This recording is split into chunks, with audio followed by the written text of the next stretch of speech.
Hello everyone. My husband's always complaining that my pot holders are way too small for his big hands, so I figured I would make some bigger ones.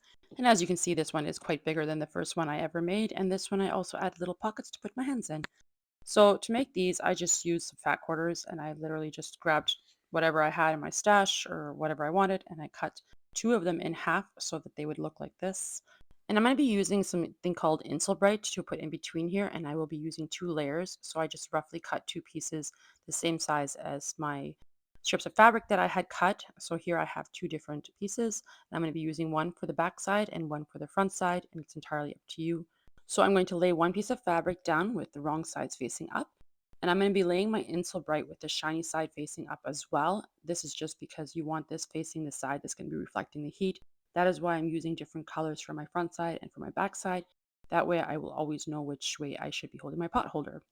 So my last piece of fabric, I'm just going to lay on top with the pretty sides facing up. So we have like our little mini quilt sandwich here.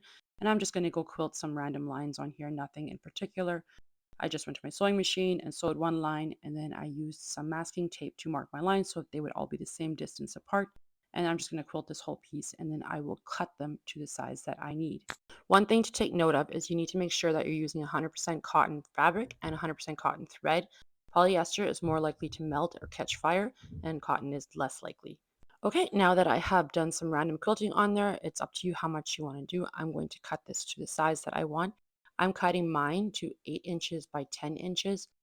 You can make them smaller, or you can make them bigger, and you can make them square. It's entirely up to you how you want to do it. This is just the size that I decided to try to make to see if my husband would say that these are big enough because, well, he's always complaining mine are too small.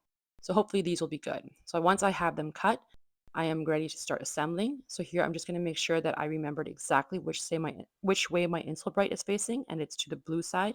So I want to make sure that that's the way it's going to be. I want to add some little pockets on there, so I'm going to be adding those to the back side. These pieces I cut at 8 inches by 8.5, and then I just folded them in half and ironed them, and I'm going to lay them on top like this. There will be a gap there, but we need that so that we can get a nice fold.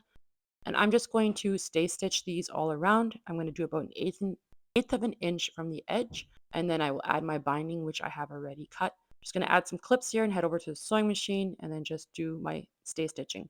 Once I have sewn all the way around, then I will add the binding on here. I will not go into details on how I do binding in this video. I do have a different video where I show different methods of adding binding, so I will leave links to those videos in the description box below and at the end cards of this video. So if you are interested in seeing on how I do binding, feel free to go ahead and watch those videos. All right, I have them all done. This is what they look like. I did sew my binding down with my sewing machine. I normally don't, and I don't think I care for this look at all, and I will probably hand stitch them the next time. And I always have threads and fuzzies all around.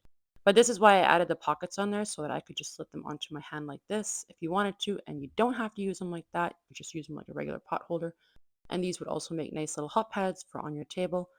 But I hope you enjoyed this video, and if you did, please give it a thumbs up. But that's all I have for now, and until next time.